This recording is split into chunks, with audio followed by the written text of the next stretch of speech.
Hi, welcome to Mrs. Park's Algebra 1 class. We are moving on to section 3 of chapter 4, writing equations in point-slope form. So what is point-slope form? Let's see here. Alright, so an equation of a line can be written in point-slope form when given the coordinates of one known point on a line and the slope of that line. So it's just exactly what it is. They give you a point and they give you a slope. And you write it in this way, in this form, y minus y1 equals mx minus x1, where the point x1, xy is given here, and m is the slope. Okay, so let's quickly review all the different forms that we've learned so far. We have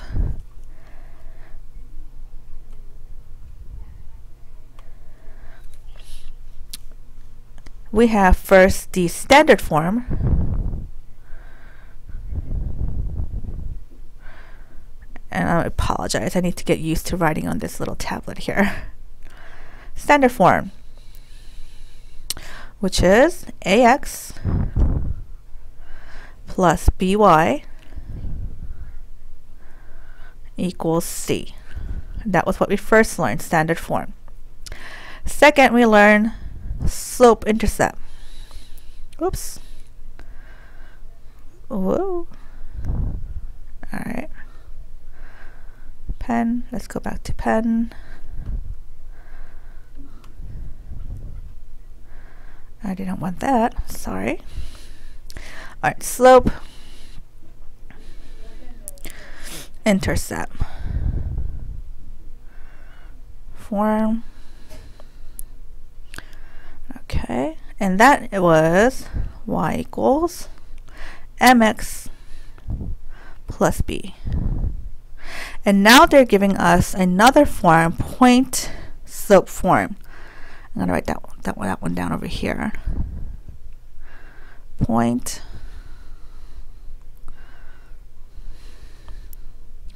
slope form.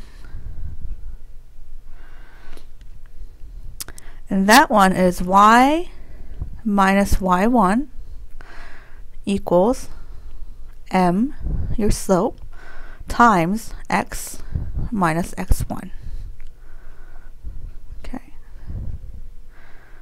Okay. So keep those three different forms in mind when you are doing these problems. Okay. And let's try to go back to our textbook here.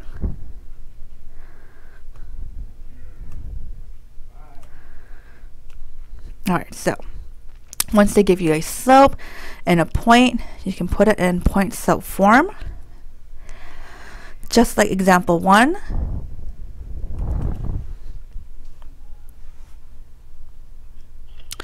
Write an equation in point slope form for the line that passes through 3, negative 2 with the slope of 1 over 4. Then graph the equation. So again, the point slope form is y minus y1 equals m, your slope, times x minus x1. So x1, y1, these are your points. So it says 3 and negative 2. That means 3 is an x, negative 2 is the y. So instead of x1, they substitute with 3. Instead of y1, they substitute with negative 2, and the slope here is 1/4. So we're going to simplify this equation. Y minus negative 2 will be y plus 2, and that's the only simplifying you need to do here. So there is your answer. Y plus 2 equals 1/4 of x minus 3. Okay, so all we're doing here with all these different forms is really substituting a number to make sure it's in the form that they're asking you to put it in. Alright. Oh, and the way to graph this, plot the point 3, negative 2, and they did that here. From that point, you know the slope is 1 over 4. That means rise 1 and run 4. There's your other point, connected 2 dots, and there's your nice graph here. It's a straight line. Okay. Alright. So when you're writing equations, if you're given a slope and one point, you're just going to substitute those numbers like we did in example 1. If they give you just 2 points, then there's one more step you have to add to here, and that is to find the slope. Again, we've been doing this over and over again. As you can see, the math we've been learning so far is it's cumulative. It's going to be over and over again. So your slope, whoop, didn't want to do that. Okay, your slope m, pen, okay. So how do you find your slope? M equals, and you should know this by now because we've been doing it over and over again, y2 minus y1 over x2 minus x1. So if you're given 2 points, you can plot your 2 points in here, find out what the slope is. Then it's the same step as 1 and 2 over here. Choose one of the 2 points to use, and you plot it in. Follow the steps of writing an equation given the slope and 1 point.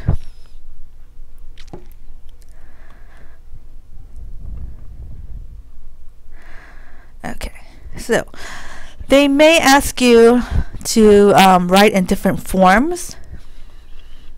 So here, example 2, write this whole equation in standard form. Right now it's in point slope form. So we're going to move things around to make it look like standard form. Standard form again is ax plus by equals c. So you want all the variables on the left side and just a number on the left side. So what they did here first, and what I usually would recommend, is get rid of that fraction by multiplying by 3 on each side. And remember the distributive property. Okay, 3 times y, 3y. 3 times 1, 3. And that subtraction sign follows through. 3 times negative 2 over 3. The 3 and 3 cancel out, so you have negative 2 left there. Times x minus 5. And you have negative, again, distributive property. Negative 2 times x, 2x. Minus negative 2 times 5 is negative 10. A minus and negative will make it a plus 10. So now you have 3y, and you're going to add 3 to each side. That's what they did here. Because negative 3 plus 3 cancels out, you have your you have your 3y equals negative 2x, and 10 plus 3 became 13. Okay. Now, one more step here. You want your standard form, ax plus by equals c. Right now, your x is on the right side. So let's move that x to the left by adding 2x to each side, and you have 2x plus 3y equals 13. And there's your standard form.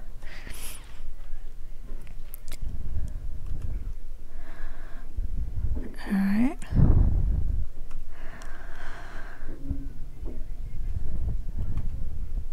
They may ask you to put it in a different form, but slope-intercept form. Again, what's the slope-intercept form? Y equals slope mx plus intercept b. So mx plus b is your slope-intercept form. Okay, so you have y equals mx plus b. What you're given is y plus 3 equals 3 over 2 times x plus 1. Right now it's in a point slope form. So again, we're going to move things around so you have y on the left side and everything else on the right side. Multiply by, let's see what they did here. Okay, so you can do this way. You can do the distributive property first and then take away 3 on each side. Or you can multiply by 2 on each side. Either way, you'll get to the same answer. So here they just took away 3 on each side. After doing the distributive property, that gave us just y on the left side, 3 over 2x. 3 over 2 minus 3 is negative 3 over 2. So there's your final answer.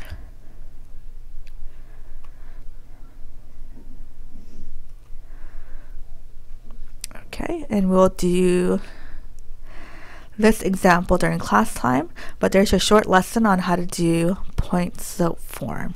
Okay, thanks for listening.